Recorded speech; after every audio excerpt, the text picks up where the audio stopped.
Une pauvre orpheline fut jetée dans un puits abandonné au fond de la forêt par sa belle-mère et ses demi-sœurs. Mais ce qui arriva ensuite choqua tout le village, et même au-delà. Partie 6. La vie n'attend pas que nous soyons prêts, mon enfant. Elle arrive simplement. Va, rejoins-les, danse, ris, souviens-toi de ce que cela fait d'être jeune. Alors Oma s'aventura dans le village. Et comme dans son ancien village, les gens tombèrent amoureux d'elle. Pas seulement à cause de sa beauté, même si sa peau brillait comme du miel. Ses yeux scintillaient comme des étoiles. Son sourire pouvait illuminer la pièce la plus sombre. C'était son esprit, sa bonté, la façon dont elle aidait les vieilles femmes à porter de l'eau sans qu'on le lui demande, la façon dont elle jouait avec les enfants, les faisant éclater de rire, la façon dont elle écoutait quand les gens parlaient, vraiment écouter, comme si leurs paroles comptaient. « Sisterma !» crièrent les filles du village un après-midi. « Viens rejoindre notre répétition de danse. Le festival est dans 2 semaines, et nous avons besoin de toutes les danseuses possibles. » Le festival, la plus grande célébration de l'année, quand le roi invitait les familles royales voisines à festoyer, danser et renforcer les alliances. Oma hésita. Danser signifiait être vu, être remarqué. Mais les paroles de Mama Io résonnaient dans son esprit. La vie n'attend pas que nous soyons prêts. Oui, dit Oma, se surprenant elle-même. Je danserai. Les 2 semaines suivantes se fondirent ensemble dans un tourbillon de répétitions. Les filles lui apprirent leur danse traditionnelle. Les mouvements de hanches, le jeu de pieds, les gestes gracieux des bras qui racontaient des histoires sans mots. Oma était une naturelle. Son corps se souvenait de rythmes qu'elle ne savait pas avoir appris. Elle bougeait d'une manière qui semblait venir de quelque chose de plus profond que la mémoire. Une pauvre orpheline fut jetée dans un puits abandonné, au fond de la forêt, par sa belle-mère et ses demi-sœurs. Mais ce qui arriva ensuite choqua tout le village, et même au-delà. Dernière partie. Tu danses comme si les ancêtres eux-mêmes bougeaient à travers toi, dit Adana, la danseuse principale, en la regardant avec un mélange d'admiration et d'émerveillement.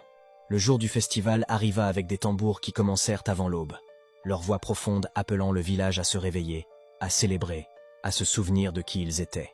Oma s'habilla avec les vêtements de fête que Mama Io lui avait donnés, un pagne d'un indigo profond, une blouse blanche laissant voir ses épaules, des perles de corail à son cou et à ses poignets. Quand elle regarda son reflet dans la jarre d'eau, elle se reconnut à peine. Elle ressemblait à une personne royale. « Magnifique !» murmura Mama Io, des larmes dans ses yeux anciens. « Ta mère serait si fière. » La place du village s'était transformée pendant la nuit. Des bannières colorées pendaient à chaque arbre. De longues tables ployaient sous le poids de la nourriture. Riz jollof, plantain frit, ragoût de chèvre, igname pilé, poisson, soupe au poivre, fruits frais brillant au soleil. Et les gens, tant de gens, des villageois dans leurs plus beaux habits, des musiciens avec des tambours parlants et des flûtes en bois, des acrobates, des conteurs. Et au centre de tout cela, sur une plateforme surélevée protégée par un magnifique dais, étaient assis le roi et ses invités d'honneur, chefs en visite, anciens des villages voisins et des princes. 3 jeunes hommes en robes élaborées portant des perles de corail qui marquaient leur statut royal. L'un d'eux, remarqua Oma, balayait la foule du regard comme s'il cherchait quelque chose qu'il n'avait pas encore trouvé. Il était grand, avec des traits forts et des yeux qui semblaient tout voir. Il y avait de l'intelligence dans son visage et autre chose, une bonté qui lui rappelait douloureusement son père. « C'est le prince à demi », murmura Adana, suivant le regard d'Oma. « De ta région d'origine, en fait. On dit qu'on le prépare à monter sur le trône de son père. Chaque fille de 5 villages rêve d'attirer son regard. » Le cœur d'Oma vacilla, sa région d'origine. Avant qu'elle puisse poser plus de questions, le rythme des tambours changea. La danse commençait. « Viens !» Adana lui prit la main. « C'est le moment. » Elles prirent leur position. 10 filles vêtues d'indigo et de blanc formèrent un cercle au centre de la place. Les tambours parlèrent, lents d'abord, puis de plus en plus rapides. Les mains du batteur principal devinrent un flou. Les filles commencèrent à bouger. Et Oma dansa. Elle dansa, comme si elle dansait loin 6 mois de douleur, comme si elle redonnait vie à l'esprit de sa mère, comme si elle prouvait qu'elle avait survécu, que la cruauté ne l'avait pas brisée, que la beauté et la bonté pouvaient durer même dans les puits les plus sombres. La foule se tut, regardant, parce qu'en dansant simplement, elle racontait une histoire avec son corps, la perte et la survie, l'obscurité et la lumière, la mort et la renaissance. Ses pieds frappaient le sol en rythme parfait, ses hanches ondulaient avec une grâce hypnotique, ses bras bougeaient comme l'eau, comme le vent, comme tout ce qu'il y a de beau dans le monde devenu chair. Et sur la plateforme royale, le prince Admi se pencha en avant, les yeux fixés sur elle, le souffle coupé. Il n'avait jamais rien vu de tel. Quand la danse se termina, la foule éclata en cris de joie et en you-yous. Les femmes jetèrent leurs pagnes en l'air. Les hommes frappèrent des pieds et sifflèrent.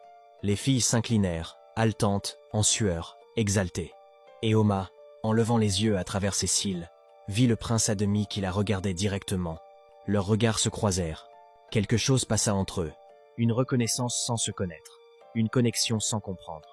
Il sourit. Et malgré tout, malgré toutes les raisons qu'elle avait d'avoir peur, elle lui rendit son sourire. Le lendemain, le prince à demi se rendit à la hutte de Mama-Io. Il arriva avec 2 accompagnateurs vêtus de riches habits, mais son attitude était humble et respectueuse. « Mama, dit-il à la vieille femme avec la déférence appropriée. Je cherche la jeune femme qui vit avec vous, la danseuse du festival d'hier. » Les yeux de Mama-Io pétillèrent d'amusement. Et pourquoi un prince chercherait-il une simple fille du village? Parce qu'elle n'est pas simple, répondit le prince à demi avec sincérité. J'ai voyagé dans de nombreux villages, rencontré beaucoup de gens, et je n'ai jamais vu quelqu'un bouger comme elle bouge, sourire comme elle sourit. J'aimerais beaucoup connaître son nom. Oma sortit de la hutte, le cœur battant. Je m'appelle Oma, votre Altesse. Il se tourna, et son visage s'illumina comme le lever du soleil. Oma, cela te va parfaitement. Il s'inclina, un prince s'inclinant devant elle. Me ferais-tu l'honneur de marcher avec moi? Je promets d'être respectueux. Mama-Io peut envoyer une accompagnatrice si elle le souhaite. Va, mon enfant, dit Mama-Io en la poussant doucement. Mais reste là où je peux te voir. Les princes restent des hommes, et les hommes peuvent être imprudents.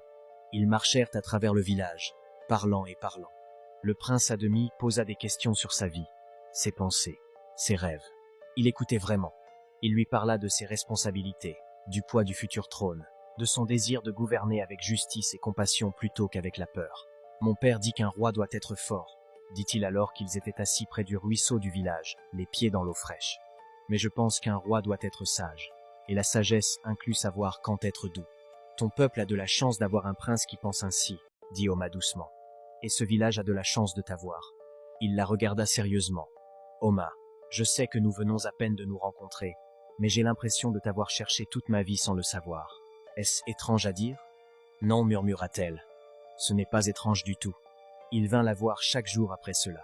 3 mois passèrent comme un beau rêve. Puis un soir, sous le manguier près de la hutte de Mama-Io, le prince à demi prit sa main. Oma, je dois te dire quelque chose. Mon temps ici se termine. Je dois bientôt retourner dans mon royaume. Le cœur d'Oma chuta. Je comprends, dit-elle. Non, tu ne comprends pas, dit-il doucement. Je ne dis pas au revoir. Je te demande de venir avec moi comme mon épouse. Le monde sembla s'arrêter. M'épouser. Je te veux à mes côtés. Pas comme une épouse secondaire, mais comme ma reine, mon égale. Des larmes remplirent les yeux d'Oma. Mais tu ne me connais pas vraiment? Alors dis-moi tout. Elle lui raconta tout. Sa mère, son père, Mama Kaiden, Oji, la faim, le puits, la rivière. Oh, quand elle termina, le visage du prince était dur de colère pour elle. Elles ont essayé de te tuer, et tu as survécu.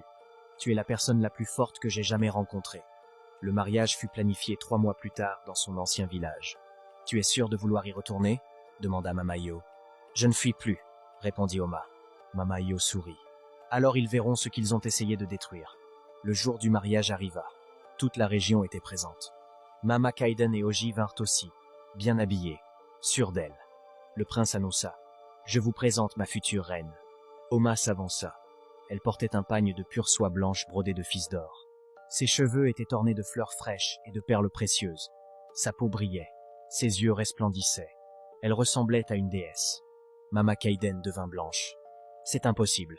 Le prince parla. Elle n'a pas fui. Elle a été jetée dans un puits pour mourir. Les gardes saisirent Mama Kaiden et Oji. Le roi demanda.